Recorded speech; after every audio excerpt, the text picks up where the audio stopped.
It's this time of year where all the little rhubarbs are just coming up.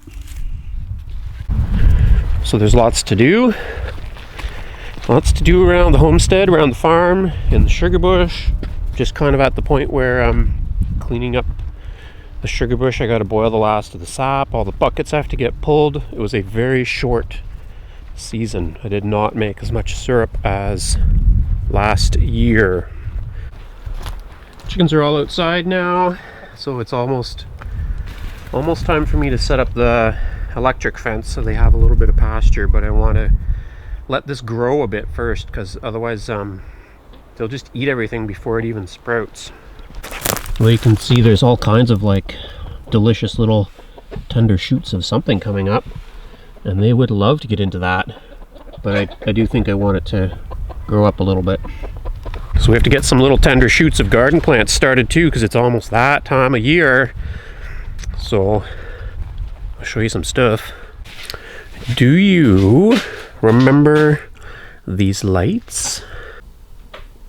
Ooh, these are, I showed these before, some SANSI LED lights. So there's 4 arms, and then they can angle, so you can throw more light around your room or more light down to a work area.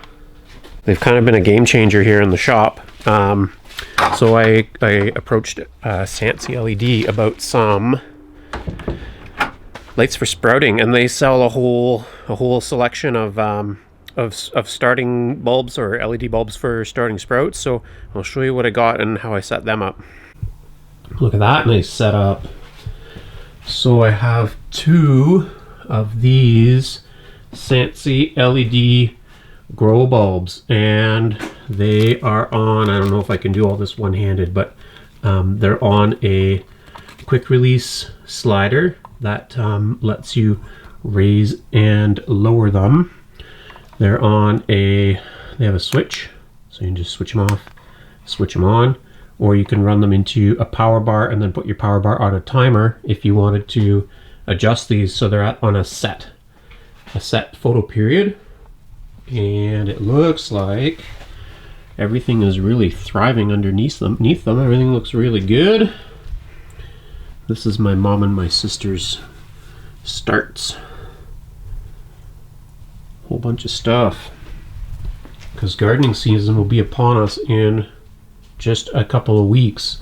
So if you're looking for a versatile and affordable setup for starting your bulbs, this is like a no heat, low heat setup, although it does have cooling fins on it, and maybe even, does it have a fan in there? I forget. Then I would recommend these for sure. Look what else sprouted. These are all home sprouts from our own eggs. Got a bunch of these guys hatching out. And what's in here, Mom? These are Morans? Morans. They're very dark eggs. They look super. Very, very light ones are just mixed ones from us. Oh yeah, I can't see those ones from here, but ovibator. This is a pretty standard incubator that people use for small scale hatching. Does it hold 36 eggs in here? More than 36 eggs? So 36 Morans. Oh, okay, plus extras. Yeah, so you can hatch a lot of chicks in this.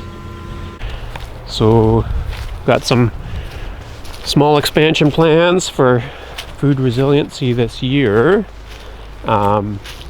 This garden, I've probably mentioned it before, but my parents have been gardening here for a really long time, and there has been a lot of mulching and manuring going on, but it's definitely due for some more.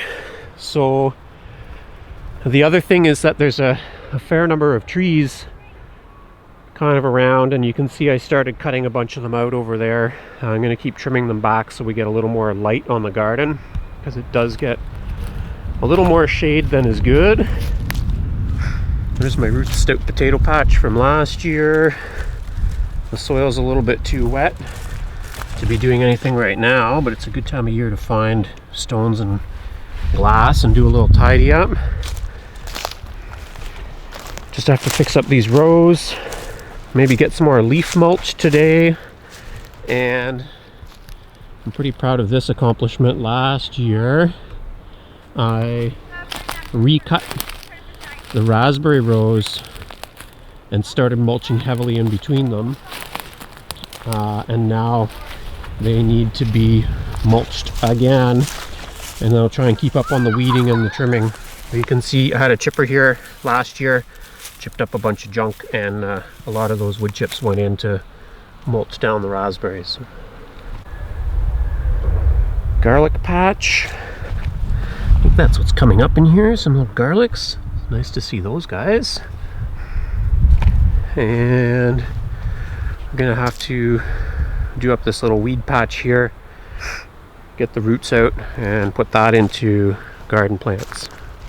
So let's hop on the ATV and we'll head up to the sugar bush.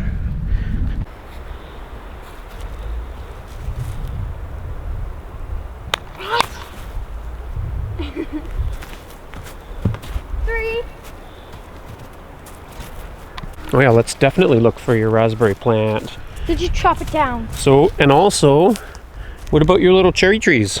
Oh, Forgot we have little cherry trees, northern hardy cherry trees. There should be one right by that little pot there. Let's see. to Romeo. There it is, right there, and it's alive. Do you see it's got live buds on it? I'll find the other one. There it is, it's living. Put the marker back beside it. How are we gonna find the other one? Yeah, there. We planted them over here where I cut down the big trees, right? I see them. I don't remember. Oh, yes, I do. Because we left the little pots to mark them. So where? No. Nope.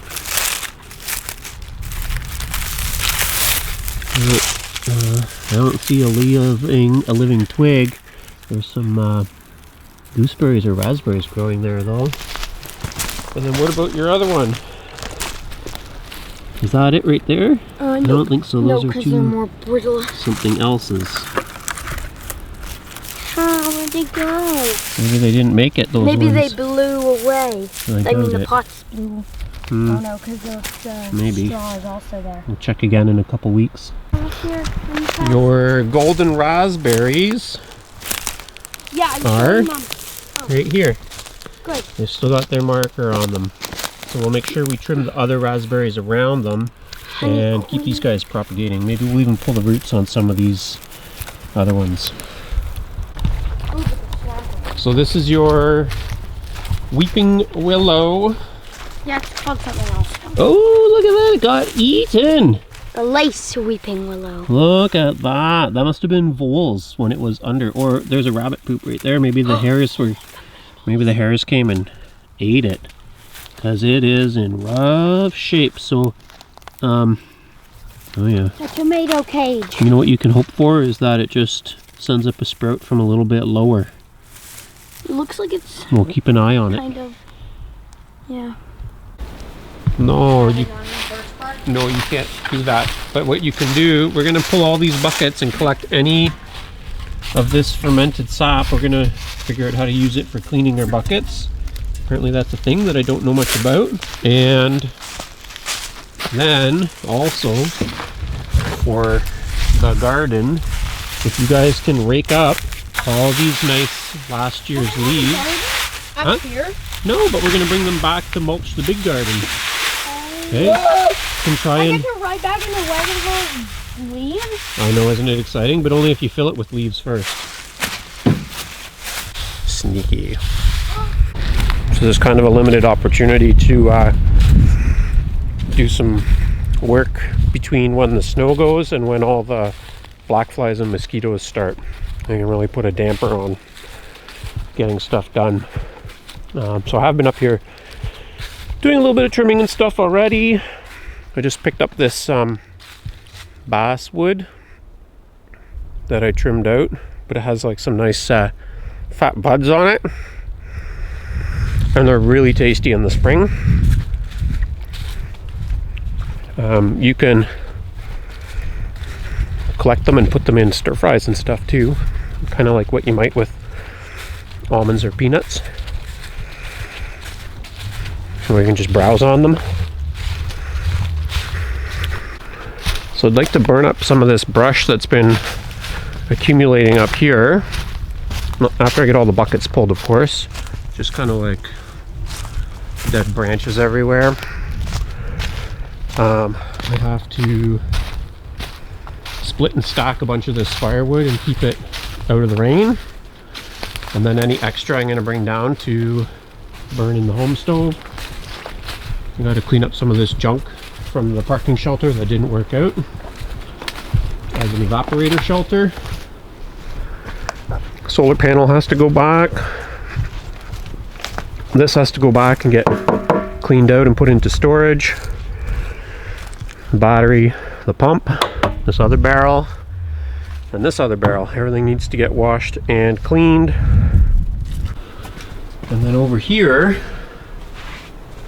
my last boil went down just a little bit below the level of the channels, and so I'm draining out all of my so-so sap syrup, and I'm going to finish it in my house before it gets fermenty out here. Can never seem to have enough of these 5-gallon buckets around.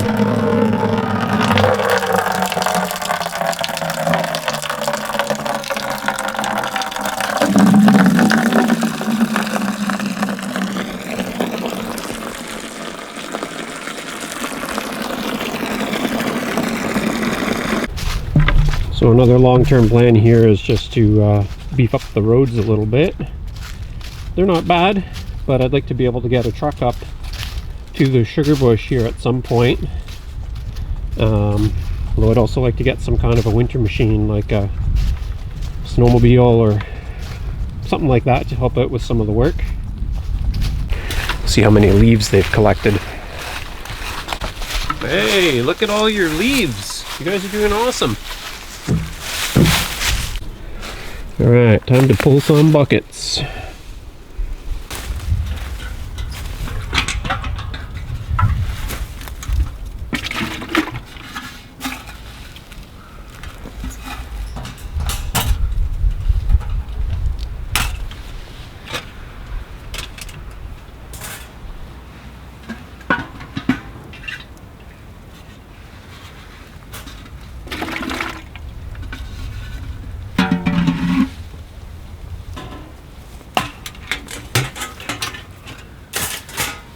Wow, look at all your leaves. You guys did great. Oh! My core muscles aren't strong enough. Look at you. Surprise. Oh, don't lose all. You're losing leaves at the side. I think this is the first time that I will have got everything packed up to go back in one trip. Then it can all get washed up at home. Here comes the big barrel. Thanks. My brother's helping me. That's not a one-handed deal. Kids are all helping me. Kind of. So much help. Yeah, so much help. So I've been hand washing all my buckets while I finish boil my sap on my electric stove. Buckets everywhere. This is my sap syrup that I still have to finish boiling. And this one's finished. Checked it with my thermometer, my syrup thermometer. I'm just going to set that aside. This one over here is finishing, so I'm keeping an eye on it. And then I am, because this one's finished, I'm keeping it hot, but I'm ladling it through cheesecloth, which is not ideal, but is okay for like a small operation and home use. And I'm reusing jars from other years, but I bought new lids. I think I bought 50 new lids or 2 dozen new lids. I forget. Probably 2 dozen. So hopefully I have enough lids to do at least all new lids on reused jars. Make the most of them. And here's a reused jar, a glass jar that I refilled, and you can see that my syrup is pretty dark. It's like a dark amber? No, it's just like a dark syrup this year. Unlike my friend Nick, who got like all ultra light gray, really nice looking syrup. So that's just kind of a little bit of a spring scrambling day, getting the syrup bush closed, but then also kind of looking ahead to planting season, chicken season, and so on. I'll update on all those different topics as we go through the spring. Hopefully also get into some wild foods, some mushrooms, some turkey hunting, some fiddleheads, some wild leeks. What else, Ding Dong? Trout lilies. We saw those. They were up fresh today. I don't know what else, but just hit the notification thing, and then every once in a while you'll get a little ding ding ding when I put a new video and see what's going on. And one Wildcrafter's life. Catch you on the next one, YouTube.